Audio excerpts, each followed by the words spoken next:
This is a conspiracy. That's what this is. One big damn conspiracy! And everyone's in on it! I know what's going on. Did IQs just drop sharply while I was away? The person is smart. People are dumb, panicky, dangerous animals, and you know it.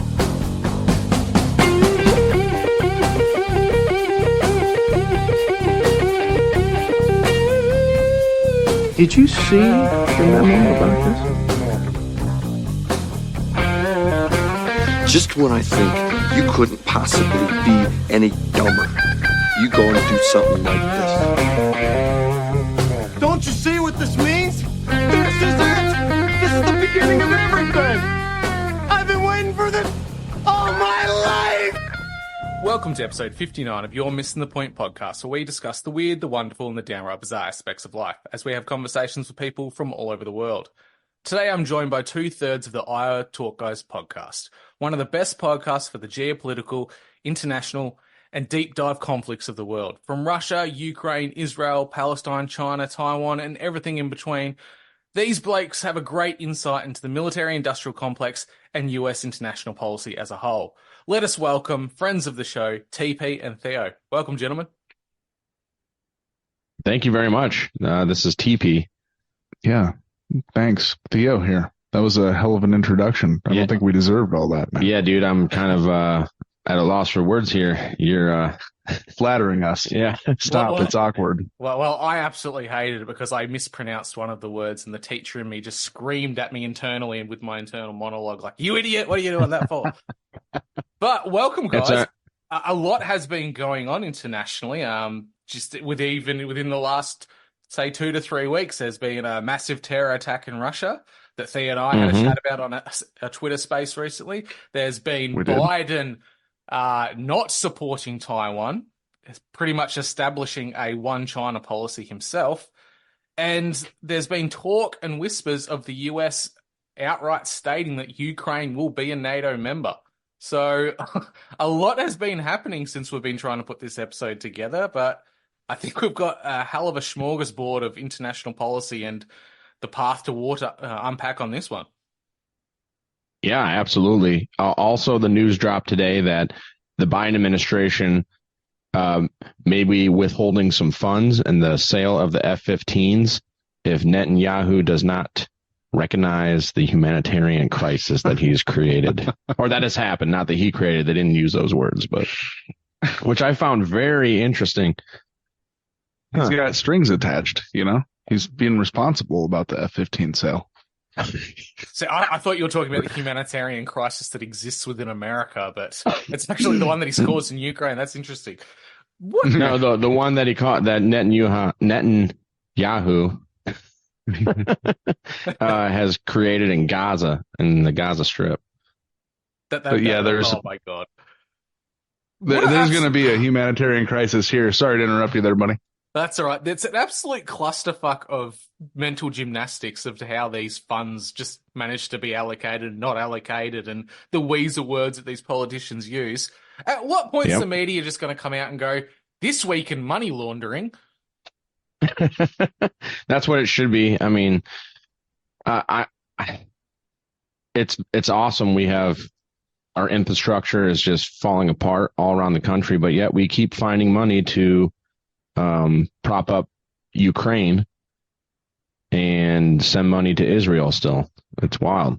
And so something that broke today, if it wasn't today, it was either that or earlier this week, talking about big news. Well, this isn't such big news, but apparently the Russians rolled up on some Ukrainian position that they got the hell out of like quick because they were probably going to get killed. And they found this new cutting-edge vehicle. Drew, perhaps you've heard of this. It was hastily buried to hide it from the Russians. Anyway, this was like a $5 million project. Patrick Lancaster reported. He's been on the ground in Ukraine since the beginning.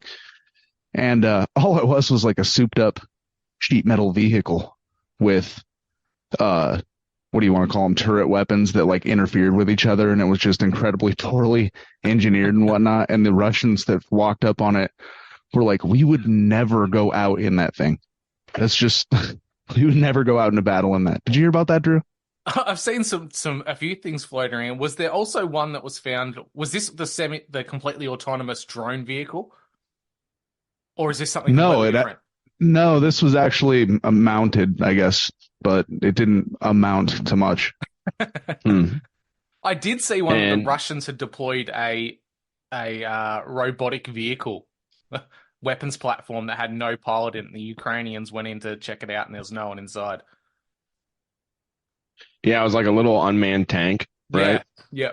Or up armored weaponized vehicle of sorts. I'm like, that's weird. So this takes us back to our first conversation with Drew as well, where you guys brought up the dog. Yeah. With the cannon, right? The autonomous dog or whatever. Mm-hmm. I mean, news came out as soon as, we'd talked about that. This is an aspect of what the future war is going to look like, right? This is this is wild because what we're hearing, the money that's being thrown into Ukraine, and they're putting together these little just hastily put together hodgepodge vehicles, which amount to like a Robocop mechanized walker that falls down the stairs and screams. They're not doing well in the face of war, because usually weapon production has these massive leaps during wartime, and even hastily put together things end up becoming really good in the scope of war. Like during World War II, the Australian Army had the dregs of the British Army stuff and surplus from World War I. So we were still using bolt action rifles. And in the Pacific conflict, when we were fighting the Japanese, we were given the old, small little platform tanks. And all that we did as a nation was line them with heavy sheet metal, put flamethrowers on the front, and then run them through the friggin' bush towards the Japanese. And they were effective. But the might of the military-industrial complex of the West, pumping untold trillions of dollars into the Ukrainian war effort, gets hastily put together turret systems. And now they have drones that have crew-served weapons on them, machine guns, belt-fed machine guns on them. Yeah. Well, this is M260, M249, something along those lines. Well, yeah, probably some American-made ones, probably some PKMs and stuff, some Soviet-era stuff. Well, this is crazy. I'm doing a bit of research at the moment, a little citizen journalism. There's a man that lives no more than half an hour away from me in my local area, and he supposedly has a contract with Ukraine making paper drones. And this guy's name, we are like cardboard little paper drones. We are a small, tiny community. Everyone knows everyone. This guy popped up on the national news. I've been asking around. No one knows who this guy is. So I'm half sure he's a spook of some description. There's probably a lot more of them than you think. Oh, yeah. Oh, I moved here for my job. Yeah. Yeah, and I'm just making cardboard drones for the war effort. That is wild, man. That is wild. For the war effort. Are they like, sorry. No, I'm just laughing. Cardboard drones for the war effort. That could be another shirt for you, dude. Are they wooden framed or anything, Drew? I think it's balsa wood with majority cardboard. But the amount of money this guy's making, which you won't disclose, it gave this like cheeky little smirk when he was talking about it, and then went off into a serious space of, he's supporting Ukrainian people from Russian aggression. Like, he's got a script. He's reading the script. Yes. You can spot him from a mile away. I'm a real hero. Fighting for that Ukrainian freedom. Well, he's got an Australian accent, though, right? So I'm a real hero, mate. What the hell are you doing? For the war effort. That's not our war, mate. What are you doing? No, neither of our continents. Right. Dude, yeah. Once again, it all boils down to, so it's so crazy. You brought up NATO, Antony Blinken. Yeah, I was thinking that too. Saying that Ukraine's going to join NATO. Will be part of NATO. So it's, once again, this is NATO violating their own treaty that they had with Russia after the fall of the Berlin Wall, right? The fall of the Soviet Union. Mm-hmm. And yet people are still just like, yep, let's do it. We got to get behind these people. This is our government. We can trust them. I think Yeah. almost NATO and the US would have a much better PR campaign if they just started running Red Dawn 80s style Russia campaign media type of stuff during the height of the USSR, like 80s film propaganda. That would work a lot better than what they're currently doing. At the moment, they're outlining all the rules of the Geneva Convention, all the rules of the NATO Accords, and then in the next sentence, completely going against them. They're not even trying anymore. We need people from old school Hollywood to really push these ideas. Like, remember the old school military join the service ads, like the Marine Corps, the Navy, Army, Air Force, always. Australia had something similar. They were very macho man 80s action hero, and now they've gone so woke that no one wants to join. It's so weird. The war effort that they're trying to promote for Ukraine just hasn't gone that well at all. No. In fact, I was flicking around on the internet earlier this week, and I found a video of this guy who is from literally just upriver from us on the Mississippi River in St. Paul, Minnesota. He's a hockey player. He played in the NHL for a while, but now he's playing in that, I can't remember the acronym for the league over there, but it's like widely accepted as the second best ice hockey league in the world. Well, like I said, he's from St. Paul, and he's playing for a team in Moscow. He just got his citizenship. In Russia? In Russia. He's a U.S. born? U.S. born in St. Paul. Right US upriver. Born Russian. And he said, he's like, the fast food is better. It's healthier. He said the cost of living is fantastic. He's like $5 is a great meal. And he mentioned just rounds of sanctions from the U.S. not doing anything, not doing a damn thing. Yeah, they peg their currency to gold.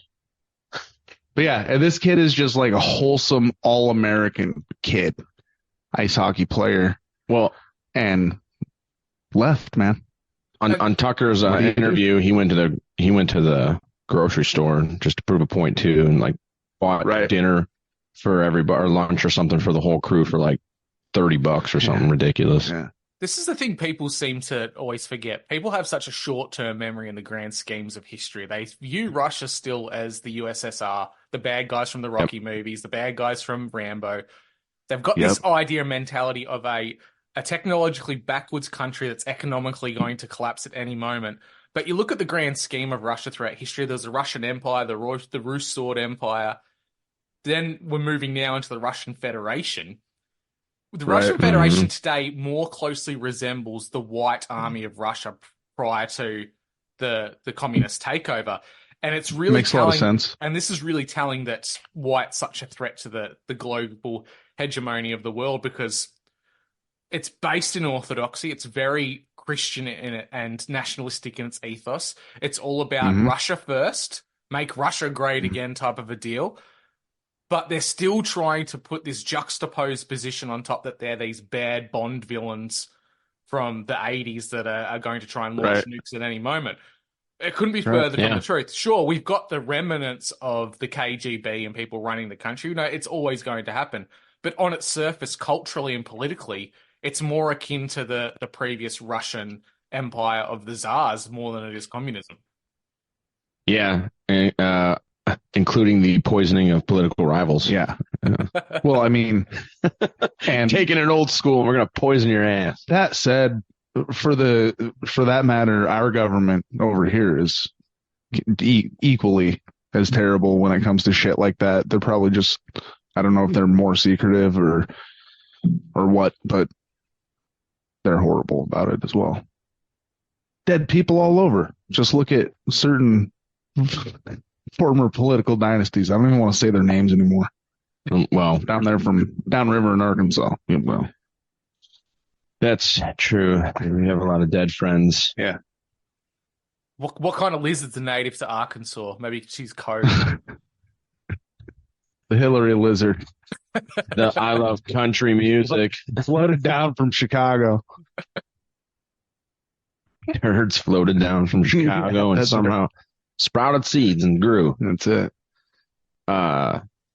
Yeah, Russia, like we've told people before, like in the beginning of the Ukraine, Russia war, whatever, they were, all the propaganda was coming out. Oh, the Russians are using Soviet era weapons because they don't have anything better because they're stupid Neanderthals. Yeah.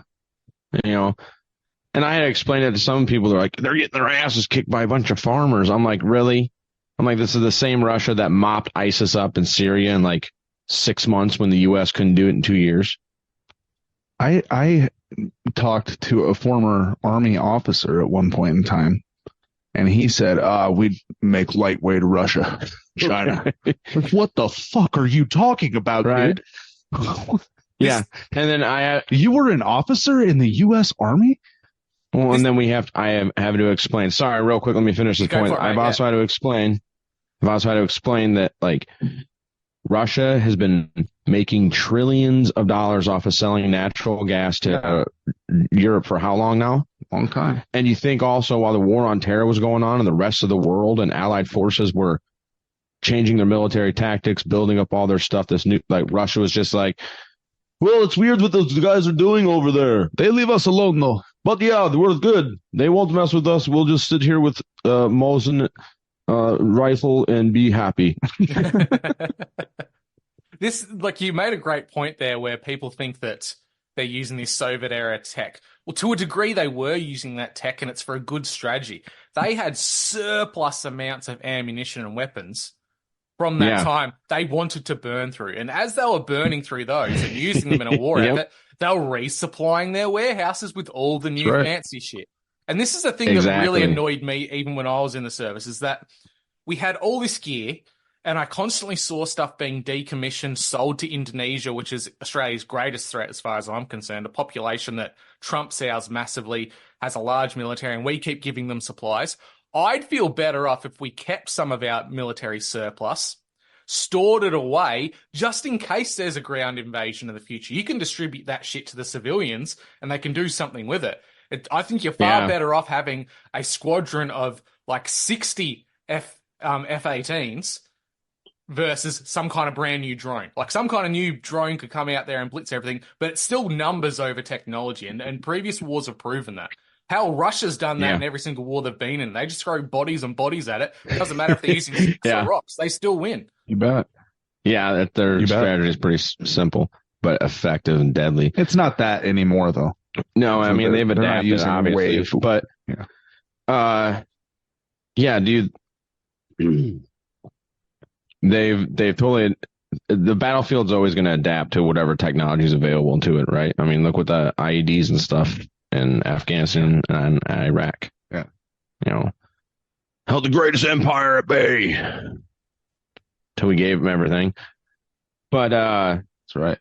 There was something you said that kind of jogged my memory there.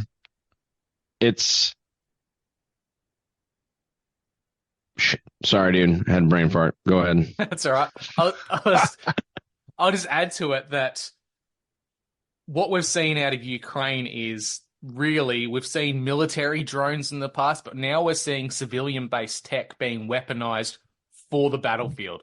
Like those paper drones I was talking about, the cardboard ones. The things that we're seeing drop grenades and small explosives onto individual soldiers. And people think that this is fantastic. Oh, look what the people are doing. The people are fighting Russia and winning. I've gone, yeah, that's great. But imagine what the police have stored away somewhere, or what the military has in small swarms ready to deploy on civilians to squash rebellion in the future. You think this is good now? Holy shit, you have no idea what's down the pipeline. You bet. Look like freaking Hunger Games. Absolutely, dude. It would be horrific. I remember what I was going to say now. With Russia, like you going back to them using the Soviet era stuff, yeah, they were. I mean, the Ukrainians were too, because they had a whole black market before, selling nothing but Soviet era weapons. But I think the U.S. might have been doing the same thing when they were giving all this ammo and all this crap to Ukraine, right? We're sending over weapons and ammo and all this other fun stuff. Sending over Vietnam era arms. Well, yeah, except not replenishing it. Yeah, definitely. I mean, 155 is a 155, but yeah, like you said, doing the same thing that Russia's doing, replenishing it. Right. From what I've heard, they're building 7 artillery shells for every 1 NATO shell. Can't remember the source on that, but. And this is the thing that got Ukraine caught out at the start. They thought they had this funding from NATO and the US all at once, and they got their NATO supplies, arms, but they weren't being resupplied at a quick enough rate so that initially at the start of the war, they reverted to using that Soviet-era gear because it was more plentiful. They could pilfer and pillage from the Russians on the front what they needed. Because once they ran out of NATO rounds, they were stuffed. They had nothing else to use. Well, here's another thing, dude. A 155 round's a 155 round. Or the equivalent, whatever the Russian equivalent is.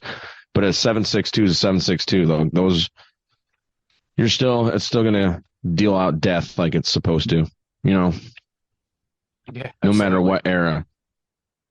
Yeah, not as efficient, but it's so crazy, though, how this war has unfolded and how the media is still, I don't know how it is in Australia, but they're still like, Ukraine's doing a great job. Yeah.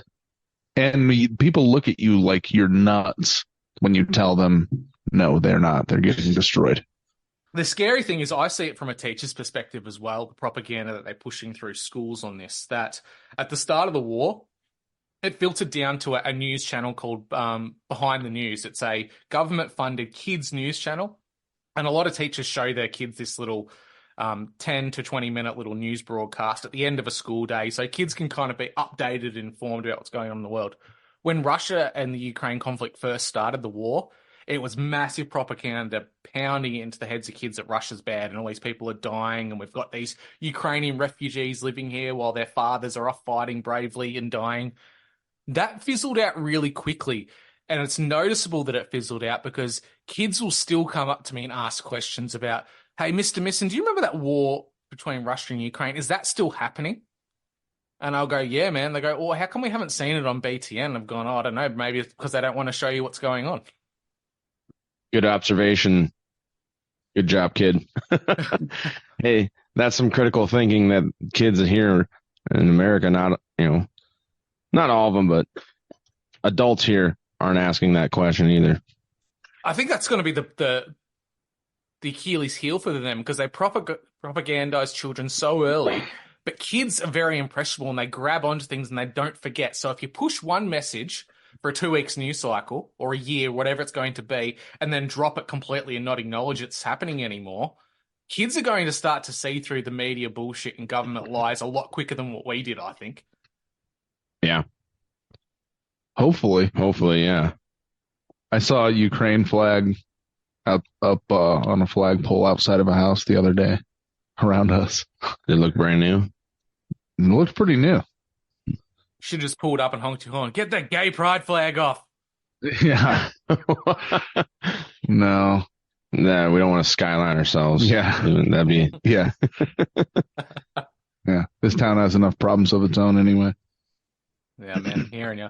Now, let's just pivot to what's going on in China. Now, I know I'm probably a little bit more conspiratorial than you guys, because you guys are very grounded in the facts and the stuff that's going on, and then you'll hypothesize and use your data points and whatnot.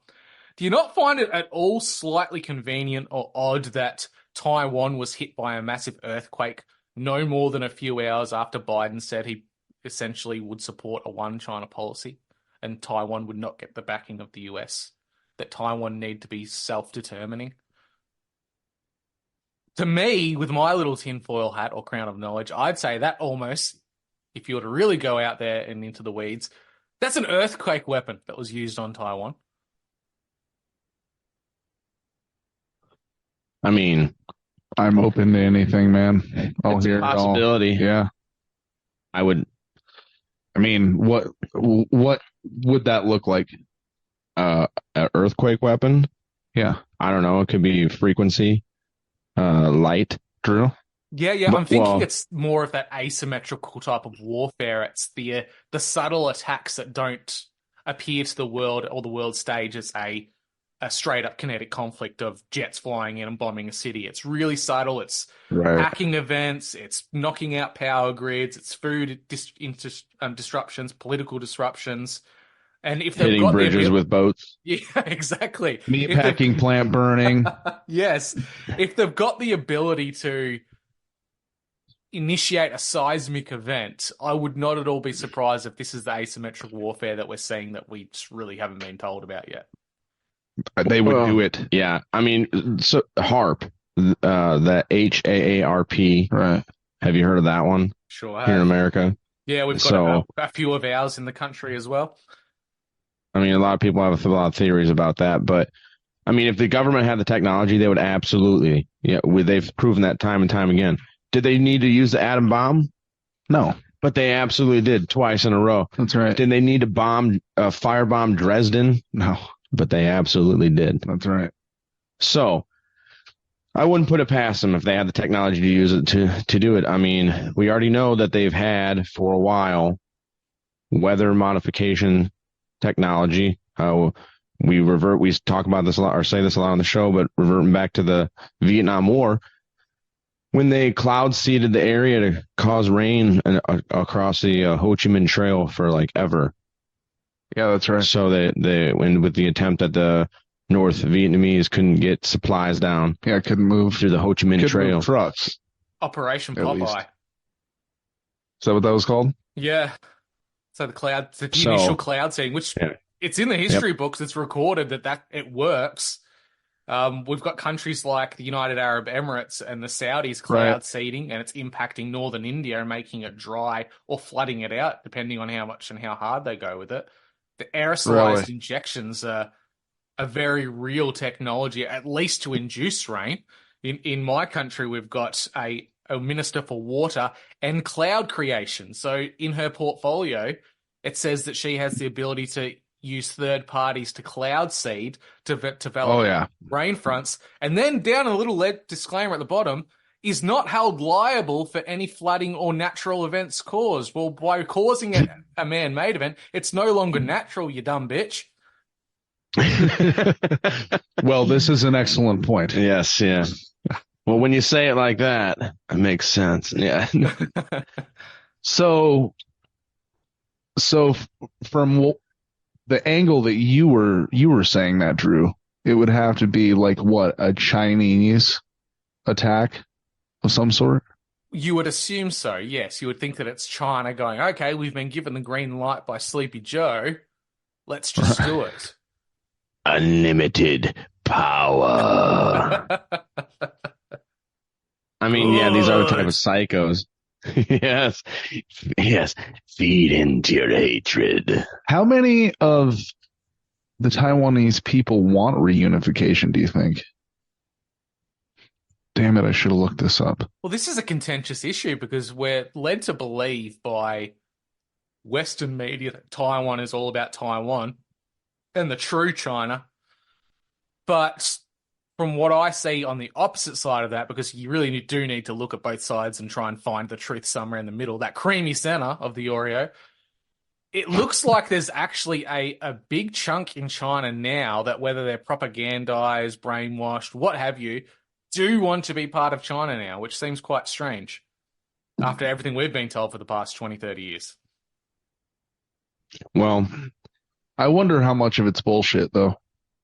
Yeah, absolutely. It could be bullshit on both sides. Who knows? Right. Yeah. Well, I don't know. I've seen too much, like, from our government to, like, completely demonize the Chinese government. Well, going back to the Vietnam War, the South Vietnamese really were happy that the U.S. was there helping them out too, right? Right. Yeah, but that was even for like an 8% Catholic minority. They were so happy they were executing people on the streets and watching monks set themselves on fire. Yeah. Exactly. We're really glad you guys are here to, help us become civilized, because we're nothing but, jungle savages. And most people can't talk about this. They have no idea. Right? Absolutely. All the public knows is that, these guys are bad. We're over there doing good. It works well. Yeah, over here. And they continue to use that over and over and over. So, like, going back to what you were saying, Theo, it's very well could be propaganda. Well, who knows actually what's going on? Is the policy change that's come from the White House now, whether it's just a gaffe by Biden saying this, and whether it's not really the policy of the United States and the military-industrial complex, Is it a switch in thinking about the usefulness of Taiwan? Because Taiwan always had up its sleeve its semiconductor and silicon chip manufacturing systems for the world, the West in particular. That's what we need. Yeah. That's right. During Trump and his presidency, there was a big push to bring that technology and those factories back to the US and the world globally. We have since then seen a lot of new manufacturing plants pop up around the world. So is it more along the lines of that Taiwan is starting to wear out its usefulness to the West as a basis for technology because it's starting to ramp up elsewhere? I haven't thought of it that way. I could see it though. Yeah, Yeah, I mean, I can see it. and once again, makes sense. as soon as anybody's not useful, they don't care anymore. It's not like they actually care about you. They don't actually care about the Israeli people. John Kirby wasn't actually crying, when the Israeli civilians died.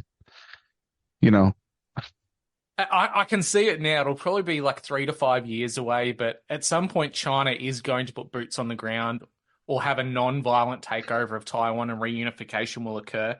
And all the absolute MAGA people who are so brainwashed into the two-party system will go, oh, they're better off with China. They look like Chinese. They could. They all look the same anyway. But don't underestimate how easy it is for them to be sold a war. Well, yeah, that's true too. Look what's happening with Israel. Yes. When can hardly even talk about it. I think it's a catch-22. Like you said, you can easily be sold a war for patriotism and freedom. At the same time, you can easily be brainwashed into thinking that some people don't need help and support. And yeah, we've seen that exactly with Gaza. You've mentioned that plenty of times. Yeah. When we've been together, especially, that our patriotism is our biggest Achilles heel. Or it is our Achilles heel. Here in America. I would agree with that. Yeah. And that's being exported to the West exponentially. Like Trump has been he's a useful idiot, but he's exported some great things to the West, I think, that it spurred this kind of post-nationalism to reoccur after the whole socialist democracy's kind of taken the West by plague proportions. People are starting to think more traditionally, which is great. They're starting to think more nationally. But we know how easily that can be manipulated in the case of promoting war or sending young men off to die for foreign wars, because we've watched that as a foreigner. I've watched that happen in the US within the past 30 years. And to see it weaponized to such a degree, that's a dangerous place to go to. So it's definitely a balancing act, but how far do they go with it? That's the question. That reminds me of when we were on that Twitter space a couple weeks ago, which was a lovely place, and it was awesome. But one thing that Mad said was, I think she thought I was under the illusion that you guys can't own firearms. No, I know you guys can't own firearms, but I think she underestimates the extent to which Americans own firearms. Oh yeah, I'm talking there's a lot of shit. It would blow a lot of people's minds if they knew just what is sitting in houses around here. Around our country, yeah, especially fucking arsenals. Yeah. Well, remember there was in the beginning of I think Syria and ISIS started popping off, and I believe it was ABC ran this video. They're like, ISIS attacks Syrian military, blah blah blah, whatever. Showing these machine guns firing, like tons of a whole line of machine guns firing off. I'm like, whoa, geez. And then I was like, I think I've seen this video somewhere.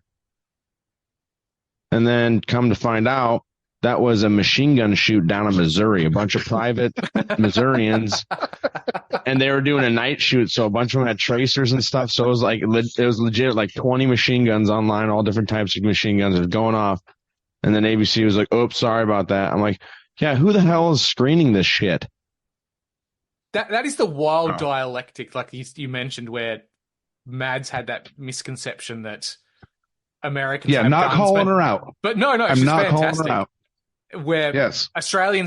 general Australians think that Americans have firearms, but don't understand the length and capacity of which they have them and the numbers. And then so generalized Americans think we don't have guns at all. And the dialectic of that is Australians who don't own firearms, who know me with the guns I've got, think I'm a redneck. Americans would think it's baby's first gun collection in comparison. I mean, A lot of people would. Not every There's still a lot. Yeah, I've met people that are like just afraid of guns. Yeah. Because of movies they've seen and they're told in school that guns are bad. Okay. I'm telling you, guns kill people. That's right. There's people that, I mean, there are otherwise law-abiding citizens these days in the United States that are like, fuck yeah, I have shit that they don't know about. Why would they tell people that? All over the place. Just friends and whatnot. Banter that goes on about. Talking about a documentary you've seen? Yeah. Okay. But yeah, I mean, well, they do have the ability to buy an 80% lower and mill it out themselves and then just buy all the other parts for an AR, and then they have a serial number. We would never recommend anybody does any of this. Right. You know. But at the same time, though, it's really not the government's business to know, like, what you have and stuff or whatever. Technically, but legally. At the same time, though, we do have loose cannon and weird stuff, like that one deaf soldier that shot up that bowling alley. That was really weird.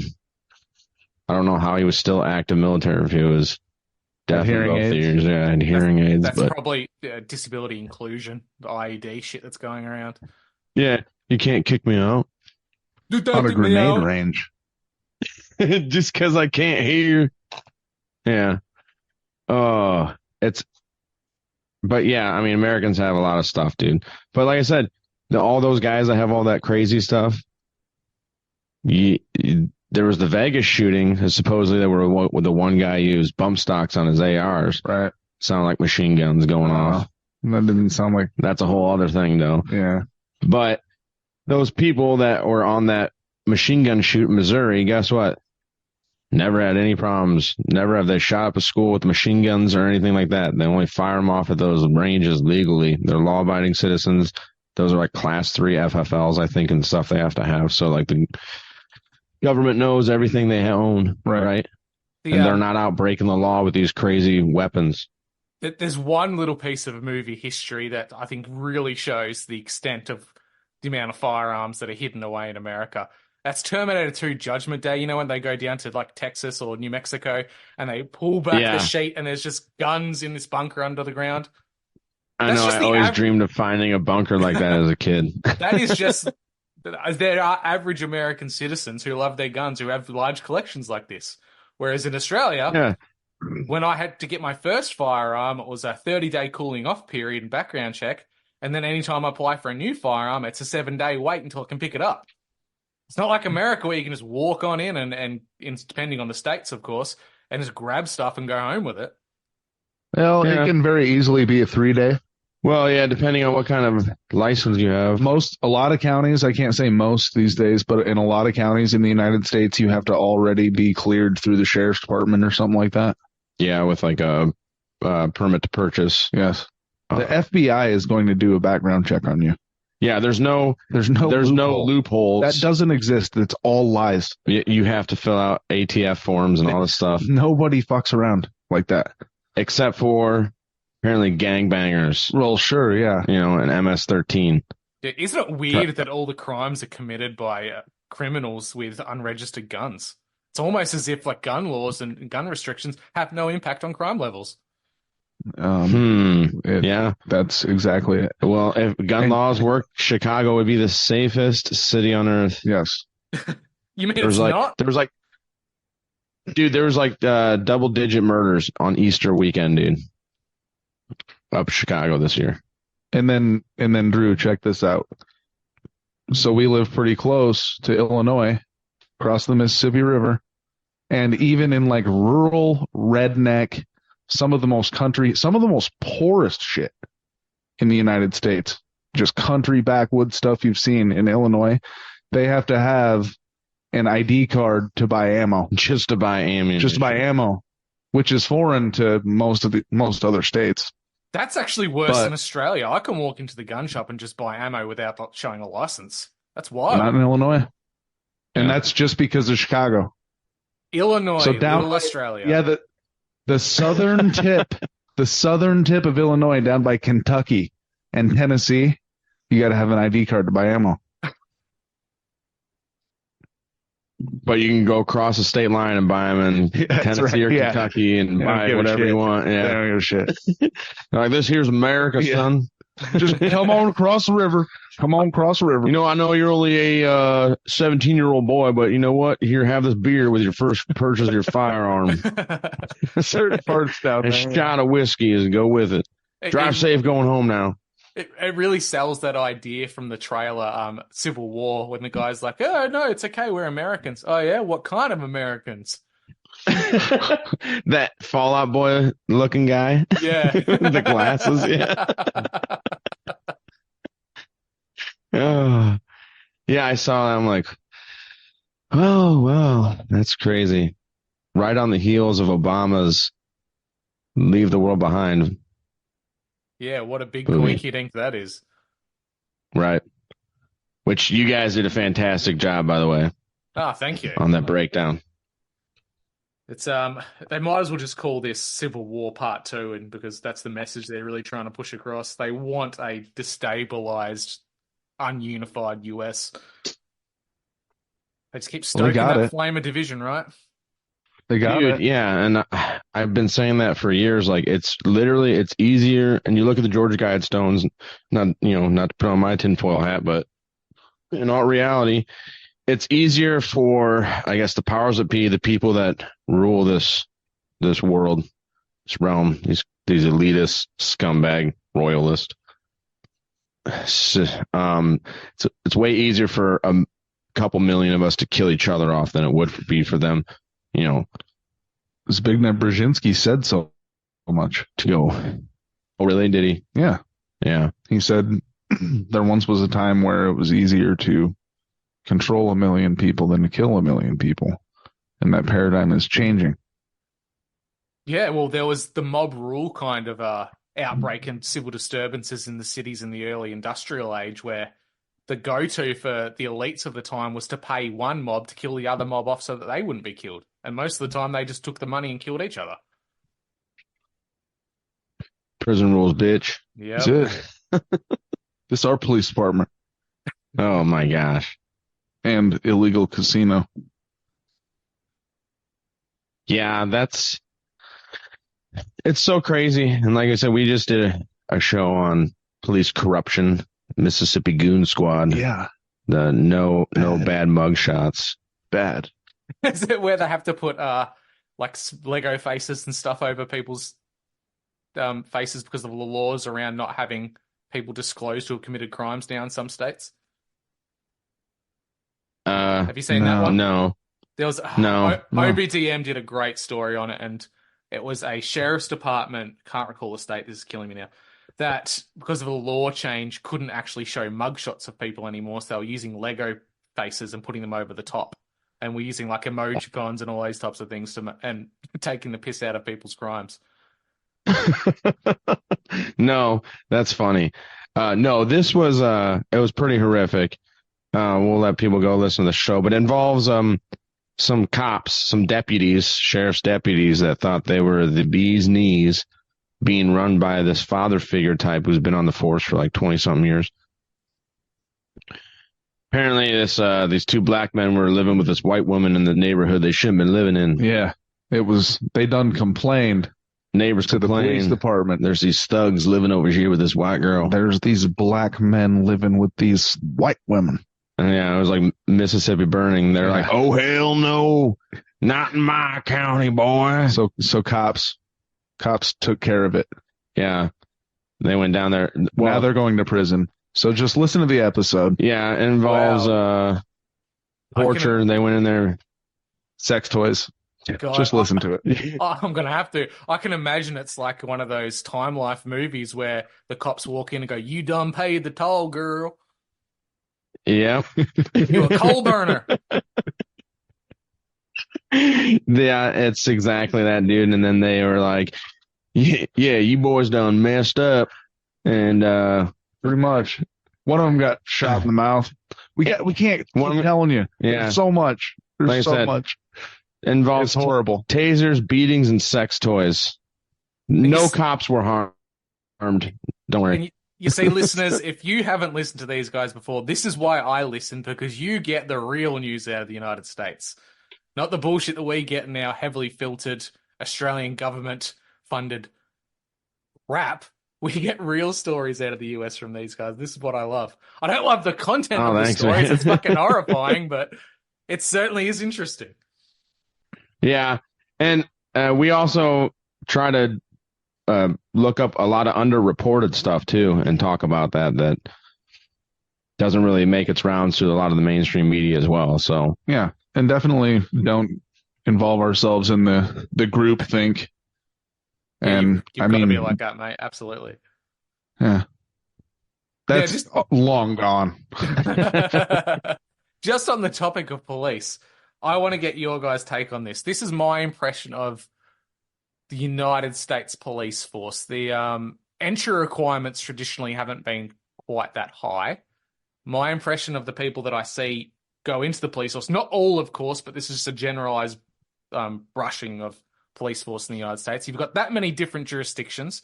You've got sheriff's department, state police, highway patrol, feds, all these people stepping on each other's toes. So that's an issue in the first place.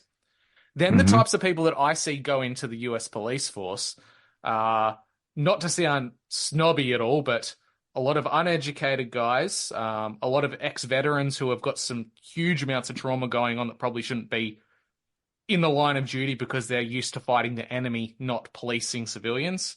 Then you've got the idea of the high school bully who didn't succeed in life, and the next thing you did was continue to be a bully by having a badge on. The old failed football star that blew his knee out at the game is now in the sheriff's department or in the state police force. Is that a true assertion, or is that more of a media propagandize that the rest of the world seems to get of American police force? Well, that's pretty close. There's a lot of that, the truth into that, what you said there. There are guys out there just like that. I mean, yeah. Well, as if you listen to that episode, you'll hear. Well, but also I know a lot of guys that are veterans that are police that are, I mean, they're, as far as I know, I mean, I don't live around them, but they're good to go guys. Other dudes, not so much, that ended up going off and being a police officer. And I'm like, well, how interesting. Must have enjoyed your power trip that you were having in the Marine Corps and wanted more. I've met people for sure, and known people, been acquainted with people that ended up becoming cops, and it was like, what in the hell? But then I also know personal guys that are great dudes, great human beings. Met some men of God, you know, and they're just like, you know, some of it's family tradition. Some of it is they would just want to help out their community. Like, you know, I love this community that I'm in. I want to do something good for it. And for the most part, if they catch you and you take your lick for whatever they catch you doing, it sucks. I mean, you can fight it in court. Go ahead. But if you take it and you're just respectful to them, I really hate to say they are just doing their job, but like where we're at, you get a mixed bag, but they're pretty good. Yeah, but in a place like LA or Houston or New Orleans, like that's a totally different thing. Like we wouldn't know anything about that. You never know what you're gonna get. Yeah. Don't get me wrong. There's I think a lot of police are well-intentioned, good community-based people, like you said, have a family history of being in the force that go into it for the right purposes. But then again, there's people out there who should not have the right to kill you or stick a finger up your ass legally. It could certainly attract psychopaths. And you can see that. Absolutely. Yeah, and it does. Yes. Unfortunately. And excuse me. Sorry. Whoa, buddy. I apologize. Had a little gas. No, it's It's really sad because it's like anything, dude. One bad apple can ruin 1,000 attaboys. You know what I mean? Yeah. And unfortunately, like we have a lot of media that likes to put the black eye out there on police officers and stuff and everything. Like, but around like our community, I mean, we've had it before where police officers do fundraising events. They help out with the Toys for Tot things. They do stuff for like single mothers in the communities and everything. I mean, but does that mean they're all good people? No. And have they? No, we've had issues. Yeah. Have they done messed up stuff? Yeah.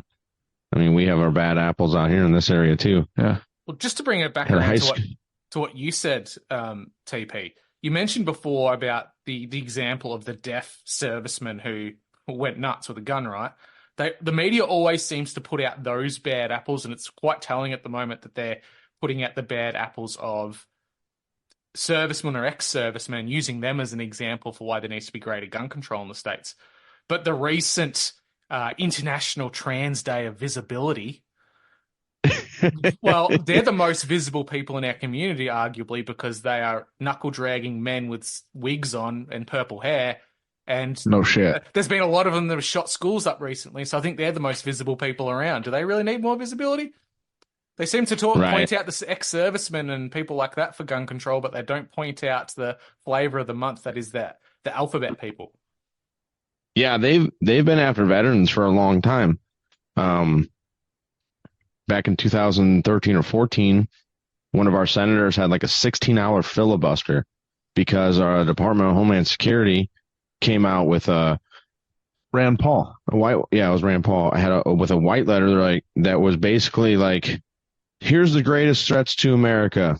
Number 1, returning veterans of war, a foreign war. The Obama administration. Yeah. Number 2, returning veterans of a foreign war that own firearms. Number 3, returning veterans of foreign wars that have food in their house. like all this craziness, dude. That are food in their stores. Dude, well, because some of the stuff on here is like certain things that might make you a possible terrorist to the United States is like having more than like 5 days worth of food in your house. Yes. And that, having more than one firearm, having more than like 10 rounds of ammunition per firearms or whatever, like craziness. And Rand Paul, like if your ammunition is weatherproofed, which a lot of people do that, it's called an ammo can. You know what I mean? The military does it. This is the clown world we live in, though. We live in a world where push-ups are racist, penises cause climate change, and the biggest risk to America are its ex-servicemen. Yeah. Propaganda. Well, and here's the thing, though, because there's a lot of guys, like, one of the things on there they were talking about, too, is like, yeah, a lot of these people are trained in guerrilla warfare tactics and yada, yada, yada, all this and that. We're like, yeah, because we're in unconventional warfare. Yeah, because we were fighting an unconventional enemy. So the best way to fight your enemy is to know your enemy.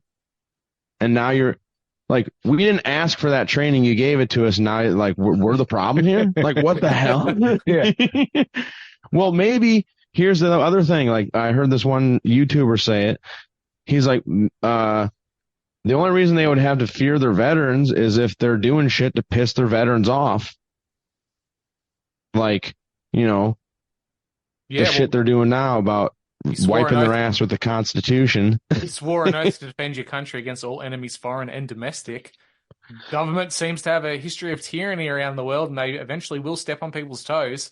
And they are the last people you want to piss off, as the people that do have the training, the ability, and the pride in one's nation to actually try and defend it. Right. I mean, and I would hate for that to ever happen in our country. Well, you know what I mean? That'd be terrible. Seems like there's a lot of soft disclosure. Well, and like I said, also that's an agenda they're pushing. Well, yeah, media. Well, looking at, and Mads alluded to this as well, Theo, that the number of illegals that are crossing the border into the US on a daily basis, and even via flights and just coming in like the soft way and staying. these people are getting into the United States. A lot of them are from foreign nations, nations that don't have English as a first language. If these people in the millions now somehow get fast-track citizenship via service in the American armed forces, you've got a parallel to history of the Roman Empire when they had the Visigoths and the Gauls make up the bulk of their military in Rome. And that's how empires fall. Empires don't fall from the barbarians at the gates. They fall when they open the gates and let them in. Right.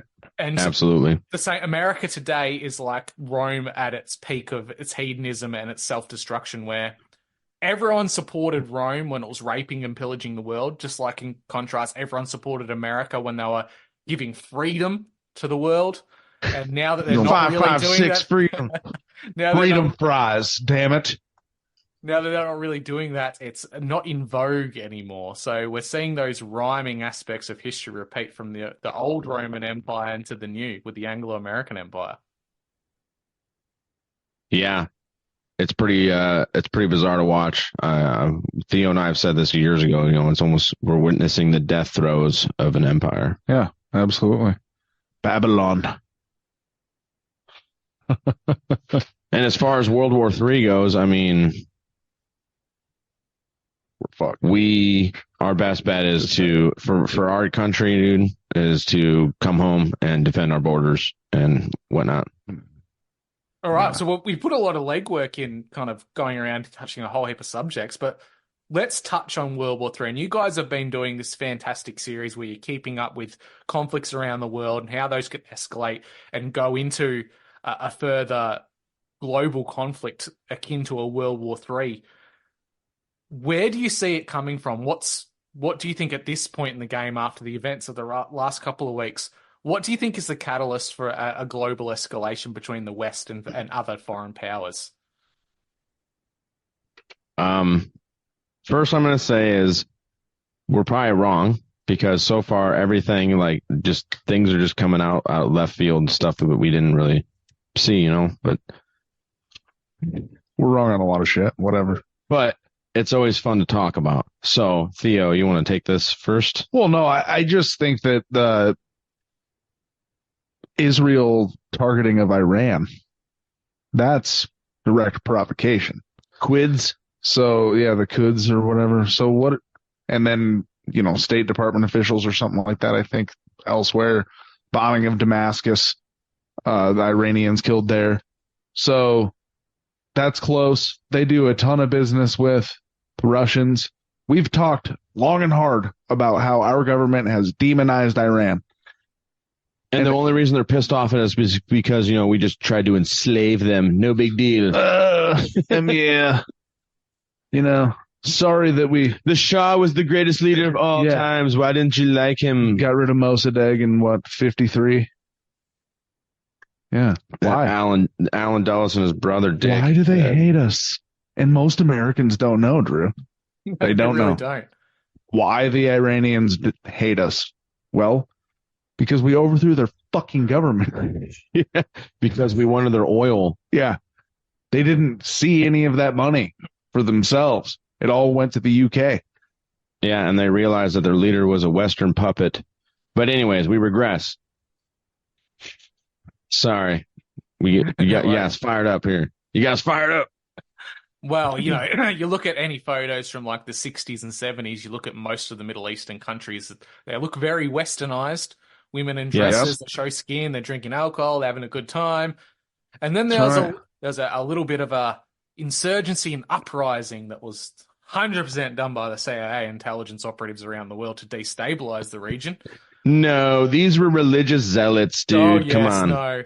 There weren't guys wearing beards and face makeup at all. God, look at Lebanon. Lebanon is a country that has in its constitution the leader must be a Christian. And it was a nation that was called the Paris of the Middle East. It was a mecca for people to go on holiday and see. And now look at it. They got bombs going off in ports, all kinds of crazy shit. Yeah. Yeah. They're getting bombed right now in southern Lebanon by Israel, right? That's Hezbollah. See, and that's the crazy, Israel's like just lashing out at everybody. Get back, motherfucker. They're like, we They're- didn't say. They're not just like putting their finger up to the kid's face and saying, "Well, I'm not touching you." Yeah, they're like actually punching him in the face. Yeah, poking him when in no the eye. one's looking, and like, what? They're giving Do you something. an open hand slap and going, "You're an anti-Semite." Yeah, Yeah, yeah, that's right. And so, yeah, things very well. I mean, That's my take on where I think I could see it coming from. so, and here's the other thing. We've said it before. Israel has like 300 something nukes, Yeah, nuclear warheads. scary. That's the reason why they're swinging their uncircumcised schlongs around. What the hell? They're swinging their schlungs around into people's faces right now. I don't know, dude. But who do you think Russia is going to support? As far as what? Iran Yeah, or Israel, Iran. Iran, Duh. 100%. Yeah, I think that Yeah, Russia yeah. has a deep-seated history of a certain small-hatted people sticking their noses in their business to the country's detriment.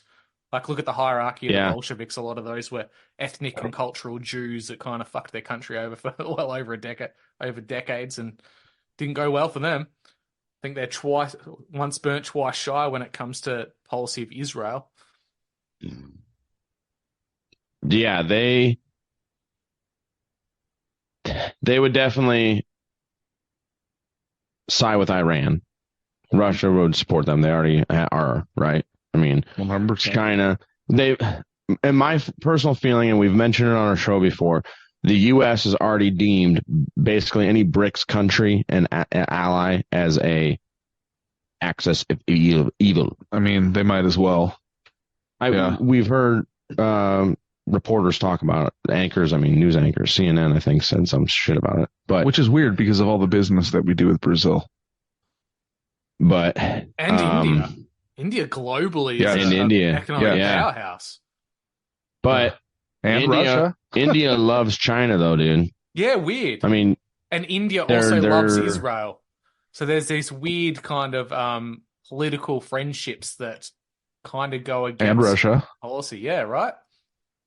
They even we love everybody. they even said after the outbreak of after Russia went into Ukraine that no, they can't condemn Russia. They depend on them for their defense. Aircraft and things like this. See, that's Yeah, what, go ahead. sorry. I think India is probably going to be a much bigger player in any kind of global conflict in the future, just based on their emergence of being a superpower. They've got nukes. They've got a large military. Sure. They're constantly Yeah, they upping got a their lot of people. potential. They're moving into this age of Hindu supremacy over there, where it's Hindu nationalism first above all else. Like the Sikhs are getting hammered pretty hard via their ideology and their wanting of a free state. So, Really? yeah, and I think that in itself is being pushed by some bad elements over there. There's communist states that exist in India that Sure. are at odds with the Hindu nationalism. So if those things don't play out and India manages to pull itself up by its bootstraps and become a real contender on the international scene, I think that's the dark horse you really need to watch out for. Not that I don't think they'd actually instigate anything, but if they were drawn into a conflict, they're going to bring a lot to bear with what they've got. Do you think they would split into parts? Potentially, if it goes down the way of like an Arab Spring type of event where you've got subversive elements being funded to cause dissidents within a state, then there'd be issues. But if it was a nationalized, completely backed nation in a war type of event, they're a big player. Yeah, one criticism that I've heard of their military is that they lack commonization. Mm-hmm. Everybody's sort of equipped willy-nilly with different equipment. Whatever you want. They're doing Call of Duty. You just pick your. I mean, yeah, from probably without. I mean, yeah, not that armory. available. I'm bringing the noob tube. Yeah. Yeah. So they lack uniformity. Obviously, they have American aircraft, Russian aircraft, you name it. So that goes all the way down to the rifles. So I just put that into perspective. What else is affected by that? Yeah, even via, like I said, the states. Each state almost has its own surplus and its own manufacturing that goes into certain efforts. Like you said, you can go from one area and one battle rifle could be completely different from another in a different region. So if something did happen, the ability, unless they've all got the same caliber across the board, they're going to encounter some issues there. But I think it's people called Japan called America the sleeping giant at Pearl Harbor. I think India's the sleeping giant economically, militarily, and geopolitically in a lot of ways. But I think you're right. But sorry there, TP. You were I interrupted you. You're still rounding out where you think your idea of the Third World War would kind of instigate from, and who would be the catalyst for that. TP stepped out to take a leak. Of course he So did. he can, TP's doing a PP.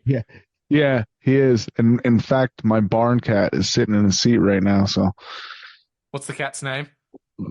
Sonny. Sonny, what's your take on this? He doesn't give a shit. He doesn't give a shit. Yeah. He's a lion. No, we can get his opinion on that when he comes back. Yeah, beautiful. But I think for the West, it's not going to be the West being attacked openly or drawn into a conflict. I think it's going to be a necessity of a collapse economically. There's going to be a collapse which is going to affect the majority of the West all at the same time, almost like a global financial crisis 2.0, but far worse. It's probably going to impact at the same time increased weather conditions, air quotes, climate change, and food insecurity, which is going to kind of hasten and bring about. We're gonna taste it. Yeah, we're all gonna feel it. That's right. So we got TP back from his PP for his opinion, but one thing that I wanted to say before you ask him that is the difference between India and somebody else like China, obviously, in my opinion, is that China is so much more well organized. They're producing so much more. Their military doesn't have the problems that the Indian military has. Mm-hmm. You know, they're much more in line in for growth. They have discipline. Yeah, in my opinion. And they're not a sleeping giant. They're a giant. And everything's going to be honed in over the next, century, we might say, or whatever. They're gonna get it down. Yeah, for sure. And I think China's at that make or break type of a point now. They can see the writing on the wall for the West. And if they don't make a move within the next 10 years, it's not going to be good for China's policy of what they want to achieve globally. And they've been very open about what they want to achieve. It's not just China itself, it's China itself and their influence. They want to replicate in a way what the Anglo-American Empire, the British, have done, but in their own means.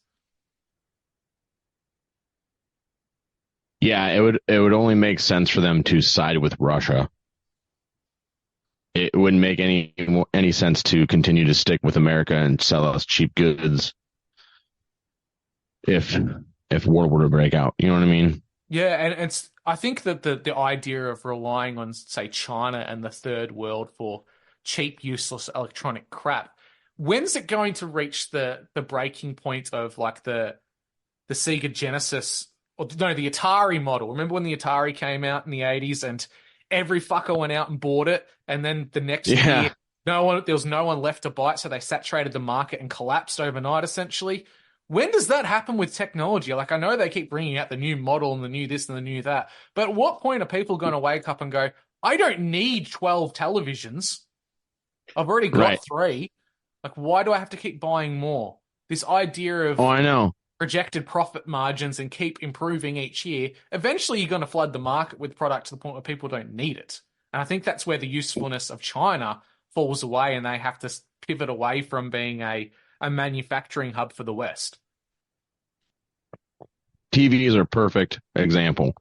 Just 5 years ago, like a 75-inch TV was going to cost you $800,000 depending on whatever you want, right? If not more. Now I think you can get on Walmart or Amazon and buy a 75-inch smart television, 4K, ultra, whatever, high def, blah, blah, blah, all the fanciest shit for like $500. Because, like you said, they saturated the market. And I don't know, dude. America seems to love just the consumerism lifestyle. We just love to consume, right? And they even make stupid songs about it. I see it, I want it, I buy it, or whatever, or got it. That's stupid. You know what song I'm talking about? I do. Or is that Ariana Grande? The greatest series, which is almost like a mockumentary, is Mad Men, of how the advertising executives use psychology on the US population to sell product. It's that crony capitalism, getting people to buy things they don't need or want. It's convincing them that they need it and want it. Yeah. Yeah, absolutely. Mark Dice talks. He always goes out, or he used to. I don't know if he does it anymore, but on like Black Friday, he'd drive past people standing in line. He's like, with a loud mic on his car. He's like, good job buying crap you don't need with money you don't have, because I know most of you are putting this on your credit card. But it's so true. And they're, a bunch of people are, F you, man. Scream shit at him. But it's like, before you stepped, he's not wrong. Not at all. Before you stepped out for your tinkle, and while you're away, which I apologize, dude. Okay. This has happened like the last 3 interviews that we've did. I'm like, okay, I think I'm good. Let me go. He's not going to ask me a personal question. I really got to piss. That's all right. And then sure shit. Theo's cat stepped up. He said some very distasteful anti-Semitic things. Things I have to probably beat out. But, Sonny was in your chair. Well, Sonny is a ginger, so he's a ginger. Hence the name Sonny. I was going to bring it around back to the question I initially asked, because I jumped in and started going on a rant. But what is the catalyst nation that you think would start a third world war?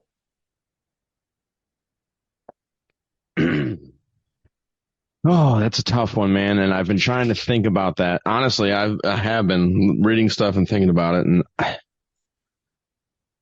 I don't know. It's so hard right now.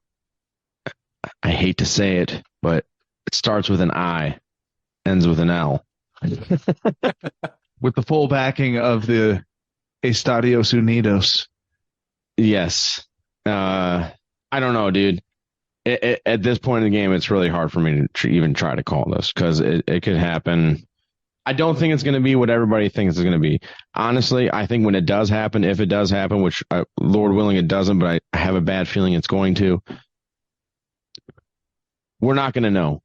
It's going to be totally to the quote unquote allied countries.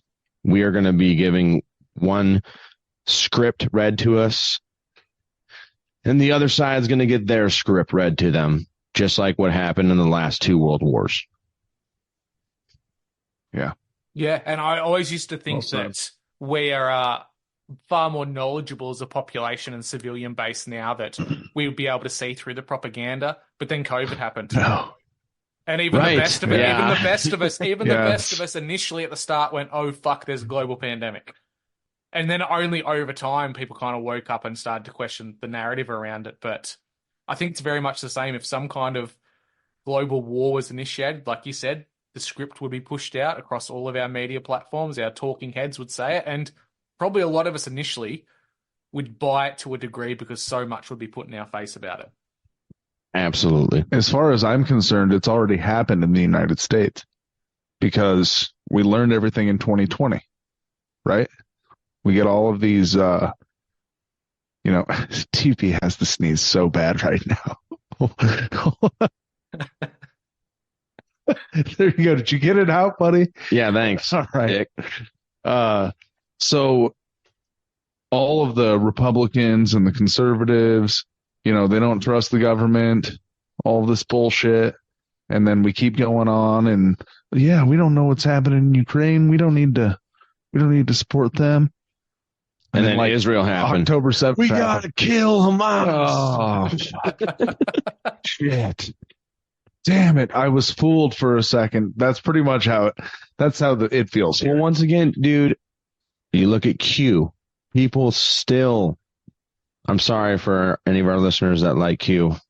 I'm just saying, I think it's, for all we know, I was actually talking to, I texted Drew Missen with that Tehran Times cover, right? A storm is coming. The storm is coming. The Q's soon. The Q's. And I was like, oh shit. Q was Iranian intelligence the whole time. That would be deliciously poetic, and it'd be so funny. That would be like, I'm not even mad now. You're like, oh my goodness. Just some guy named Omar sitting in a little fucking office block somewhere in Tehran. Yeah. And the council being like, good job. You're definitely getting a bunch of virgins when you get to heaven, man. Right. Yeah. But I've heard, and I don't know how deep some people are into it, but I've heard some stuff like Putin is part of Q or whatever. But like, it's like, no, man, we all got bamboozled that believed in that stuff, right? I say we, because at first I was like, oh, this might be legit. And then I was like, no, it's not. But then people got mad at me for saying that. Yes, you can't question certain things even amongst the truther community anymore. It's we had this uniting capacity around COVID where everyone came together from different camps. You had the Q people, you had the alien people, you had governments trying to kill us people. Everyone coalesced and we had this common enemy and everything was hunky-dory. Then these little conflicts kicked off and the division got further and further apart, even amongst our so-called freedom movements, which is it's quite concerning about how easily we are swayed via a perception drop. I think you're actually right, TP, that a certain country that has a white and blue flag with blue strips on each end, which represent the Jordan and the Nile, are going to push their borders a bit further because why would their flag have that represent it when their country does not include the Nile? You have to question that. Yeah. They're getting ready to do the red heifer ceremony. The Mount of Olives overlooking the temple foundation and the dome on the rock. And all the like I said, all the evangelicals are they're bringing Jesus back. Woohoo!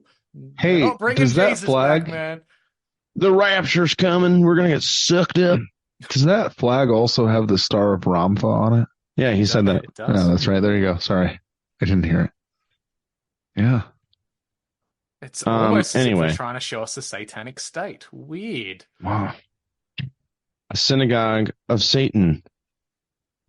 Funny that you mentioned those red heifers because under the belief system, the heifers have to be pure and perfect in every single way.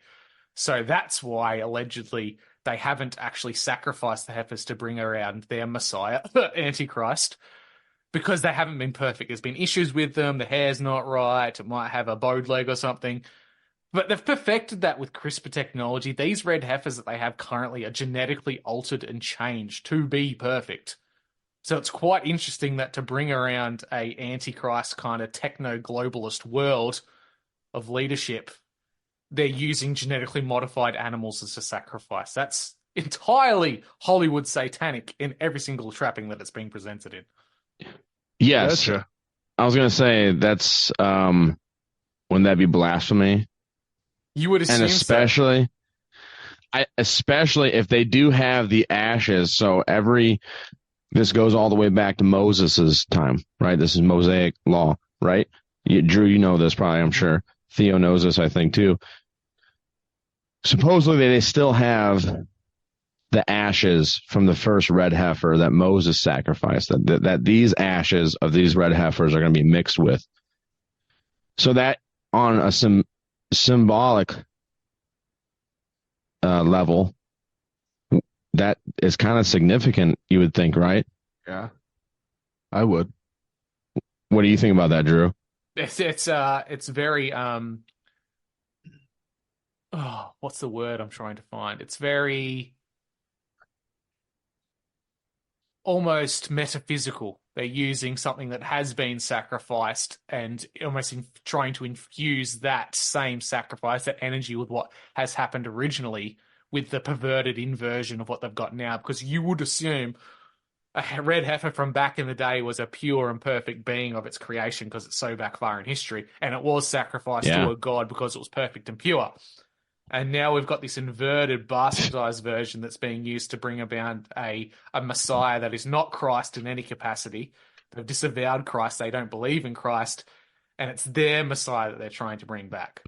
And all sorts of Christians love it and they buy it. It's crazy. It's like they've not read the scriptures at all. It's quite concerning. They just, like you said, they just want to be concerning. They just want to float up to the sky like the $6 Million Men. I'm saved. Joel Osteen told me I would be. Yeah. Yeah, it is quite concerning, dude. And it kind of goes back to the, when Genesis 6 experiment where the angels try to corrupt the image of the Most High and mated with the daughters of man, right? So they're once again trying to take, okay, this is post-flood stuff. Because of the judgment of the angels that sinned was so great, they weren't going to do the same thing they did last time. So they're trying to come up with other ways to thumb their nose and corrupt the Holy of Holies type stuff, right? Yeah, I think every generation's probably said this, that they thought they're on the precipice of Judgment Day and the return of Christ. Yes. But it seems a heck of a lot like it's really going to be this generation or our kids that are going to experience that. Yes, I've said that before. It may not organically happen the way it's supposed to, but there's a certain side in this spiritual war which really seemed to be pushing it and trying to instigate it. Yes. Well, and I believe there was a prophecy when this generation starts seeing these certain things happen, the whole thing is going to come in their generation before they pass away. They're going to see the whole tribulation unfold if they're still around. This has always been my fear when it comes to that type of stuff, even like a global war. I felt in my bones that something's going to happen in my lifetime, but it'll occur when I'm too old to do anything about it. Like too old to pick up a gun and fight, or too old to help my family members or anyone around me. My greatest fear is it's going to happen when I'm an invalid old man and just have to sit back and watch the world burn. Get out of my head, Drew. Yeah. No, that's something I'm afraid of too. Yeah, likewise. At the same time, what can we really do about it? Yeah. Because we know it's going to happen. And we know how it ends. It is the most important thing. And that's with Christ reigning over all. I mean, he already does. Right. So. But getting to that point, the road to that spot is going to be pretty wild. And I think, Drew, we've talked about before, the temple rehabilitation society or whatever that they have in Israel. You know about them? I sure do. Practically built in like block sections, and they just have to airlift it up. They literally, everything's prefabbed, all the interior stuff they have purchased, it's all ready to go. And things are really going to accelerate when they bulldoze the temple, the dome of the rock on the rock. There's your war. There's your third war. Absolutely. Third World War. Yeah, there's a lot of fundamentalists which have been made by the intelligence community and kind of brainwashed into that thinking that as soon as that collapses and falls, they're going to be up for a global jihad. There it is. Yeah. And that could very well kick off a world war. And people say it's racist to say that Islamists are reproducing and white Westerners are not. No, that is a statistical fact. Go forth and be fruitful. Yeah, well, they are. Muslims and folks from the Middle East have been. That's like the one good thing the Catholics got right. Well, it took other Christians to introduce it to women, though. The Catholics kind of stuck to altar boys. Yeah, took the Lutherans. Thanks, Martin Luther. It's funny. I think that's the interesting thing, the difference between Christianity and Islam. Islam has not been unapologetic about it being a global religion. Their goal is to have Islam as the religion of the world. It's part of their doctrine, and every Muslim, it's their task to put forward Islam to the rest of the world and encourage more people to become Muslims. Christianity, on the other hand, doesn't have a, air quotes, nation itself. You could argue it's the Holy Land, but semantics there. Christianity is within each individual person. We don't need a physical place to be a part of it. The church is within us. The faith is within us. The Holy Spirit resides in all of us. We are the church. That's it. Christ is the temple, the Lamb. You bet. So let's round the show out. It'd be remiss of me not to talk about it before it occurs. The potential end of the world coming up, the eclipse, where all sorts of fuckery which is going on in the States. Was it MEP or AMEP? Rockets being fired into the sky, 3 of them. APEP. APEP, that's right, the Egyptian snake god who eats the sun. We've got the 3 of them, which is an inversion of the Trinity, being fired into the sky. There's going to be a rocket called the Horned Rocket or Devil's Comet at the same time. And then there's an eclipse. With the American and it happens system... to fall. Yeah. And it happens to fall on an anniversary, real quick, of Aleister Crowley performing that summoning ritual in the King's Chamber on his honeymoon, 1901, April 8th. You got to April 8th, and that's when that lamb, or what the other name it was for, is Aeneas or some shit. Creepy gray-looking alien thing. Yeah, the gray-looking alien. Yeah, that's when it came to him and was over his left shoulder and spoke to him, and he wrote the book of the law. Do what thou wilt. Shall be the whole of the law. Anyways. So, and disgusting. The amount of stuff, whether it's just fear porn being pushed in the American media and around the world, state of emergency being declared in certain parts of the states over this, and schools shutting for the day. It's like people haven't seen the sun disappear slowly. I'm really concerned that a bunch of America rednecks are going to see the sun disappear and then go, quickly sacrifice a child to bring the sun back. Well, the government would probably do that, not the citizens. Biden at the White House. Time to turn the White House red. Yeah. Yeah. There's nothing like that around us, declared. We're not in the direct path of it. We're awful close. Yeah, but they're saying because of the eclipse that happened in 2017 in Wyoming, there was 100-mile backup on the highway, and then people had to get out of their vehicles and then on the side of the road to watch it and stuff or whatever instead of going to their destination because some lady hit a bison, allegedly. Sure. Yeah, but states like New York, I think, it was the latest that declared a state of emergency. New York did? Because of the earthquake that just happened? No, this was for the eclipse. Really? That's interesting. Like Drew was talking about. So they're talking about also, telling people to stock up on food and stuff. So ready for an influx of people. That's the official story. The whole path thing is, I find very odd, and I know I'm going to get hounded by true earther people on this, but I kind of lean more towards a flat earth these days more than anything else. But either way, whether it's a flat or a globe, the whole idea of it having a air quotes path that it goes across where it can be seen, to my mind, that kind of brings out that if you are slightly a meter to the side or a few feet off to the side of where that path is, would it be noticeable or would it not be noticeable? Where's the deviation in the line where that you no longer see the eclipse? That doesn't make sense to me because the sun is so goddamn big and so is the moon. You would think that the eclipse would be across the majority of the northern hemisphere, if anything. Yeah.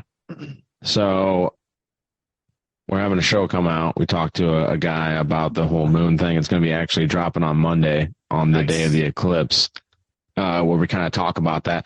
Episode 100. But yeah, our 100th episode. Congratulations, gentlemen. Thanks, man. Appreciate it. But we're going to be able to see a partial eclipse from our point of view here in Iowa. So it's very strange that we would even be able to see that, because it's like, why, if it's blocking out the front, like, is it absorbing by how can we see a quarter of the eclipse if the moon's like right in front of it? That to me doesn't make any sense. Yeah, because that's like the whole idea. Like the miracle stacked upon miracle is the sun is so far away and the moon is so close to it. That's the exact same size as the sun. That's why it blocks it out during eclipse. That's the miracle stacked upon miracle that they put out for this. But then it doesn't make sense as to how it doesn't just black out the whole entirety of the Earth facing it at that time. Why is it in a path? Right. Yeah. Excellent point. And so we kind of got into the topic of like black hole sun type stuff. But yeah, you'll have to listen to the show. I will, definitely. That's right up my alley. Hey, we're being lied to. Yeah, we can all agree on that. Yeah, that's the main thing. There's definitely a lie there. NASA's not there to try and get us to Mars, that's for sure. Right, yeah. No, Elon's not coming to save you. He's definitely not. But have you heard about like the cities that the path is taking through the United States? So like the first all biblical named towns like Jacob and Egyptian named towns as well. Nineveh is the path that this one's going through. And I think the last one is a town called Jacob. And then, oh my gosh, there were 7 towns that were. I can't remember the names of them. Brain farted. No, not brain farted. I can't. I think they were actually Jerusalem. Salem, that's what it was. Yeah, Salem. So there's 7 cities named Salem, peace, that it went through. This one, there's 7 cities named Nineveh, which means, come on, boys. Oh, you know what they mean. Drew, where are you at? Brain fart. But it's. But these things they're keep crossing stacking up. They're crossing on a city called Rapture. Apparently, is where the giant X between the 2 7 years. Yeah, so there's bullshit meter right there. So is that where all the evangelicals are going to go to, wearing white robes and get ready to ascend into the heavens? The Heaven's Gate. Drink the Kool-Aid. Yeah, and lay down, take a nap. Pray for them. Yeah, but I don't know what's going to happen. Because is it that they're really trying hard to make this thing look esoteric more than it is, or is it just coincidence stacked upon coincidence that it's going across a path of towns that have all these esoteric and historically theological and religiously based names associated with it? That either it's done completely on purpose, or it is happening in some kind of a spiritual way, because we worry about the physical, tangible world, about global conflicts and war. But can you imagine what happens one day if there's suddenly an astrological event or something akin to this, and then you start seeing demons in the street that have always been there, but outside of our phase of visibility? Yeah. I think about that. Yeah. That'd be insane. Not to go too much into it, but in the episode we talked about, eclipses are a type of portal. So it's also interesting that there's these summoning rituals that are happening during this portal. And you notice they've been pushing this iron out. Fire hydrant collider. God, we start talking about demons, you guys start breaking up really bad. Anyone would think they're watching us and listening. Really? Weird. Yeah. Sounded almost demonic. That is wild. Wow. Wow, it's still going. Holy crap. I was just going to say that at the same time as all this is going on, there's been that story come out where people have this visual disorder where they see people with demonic faces, and it's got that stretched out, like almost Japanese kakuki demon mouth with the weird eyes and pointed ears. How people have this mental disorder where that's the way they visualize people's faces. They start putting that out now, and they're saying it's more common than people think. It's almost like they've kind of preface us into seeing something in the future. How do I sound now? Or slightly better. Not quite as demonic. Not quite as demonic, no. Yeah. Well, you stopped speaking it Latin, sounds like, so that's great. yeah, I apologize about that. I think that they are slowly getting everybody ready. That's what you're talking about? They're slowly pampering everybody, getting them ready. At least that's the way I see it. That's social conditioning, isn't it? Yeah, absolutely. It's soft disclosure. And I just couldn't get over the fact that you said we started sounding really bad. Kind of freaked me out, dude. Yeah, it's talk about timing.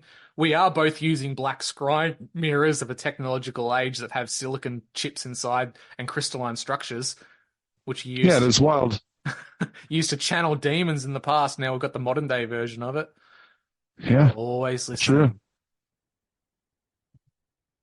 Well, gentlemen, before I completely lose you and someone tries to take us off the air, for any of the listeners who this is the first time listening to you, where can they find your work? Well, you can find us on X at Iowa Talk Guys.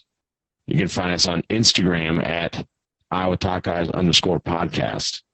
You can also find us on YouTube and Rumble at Iowa Talk Guys. And IowaTalkGuys.com. You guys have that dialed in so well. Makes me jealous that I'm a single host and I don't have any co-hosts. Look at you. Got that working really well. That is just, we've sat at where we're at, it's a Friday night compared to where you're at there. So we've drank a couple beers, but we've got a lot of experience at the table doing that. Yeah, so. We're in the shack tonight. Well, gentlemen, thank you. Thank you for coming on. This was a great conversation. We kind of covered a whole heap of topics and I think brought it around to a greater discussion about, end times, World War III, conflict, the future in which we're heading into. And I really enjoyed it. For my listeners, go give these guys a look. They're on my top list of shows to listen to. I'm really looking forward to their episode, not only about police corruption, but the Eclipse one coming out on the day. Hopefully the world doesn't end, so I get a chance to listen to it. For the listeners also, I do have a Fourth Wall merch shop open at the moment, popping out heaps of designs on that. Currently working on an Australian cryptid graphic novel series of shirts and calendar coming out soon, so I hope you enjoy that. And I'll catch you all next time.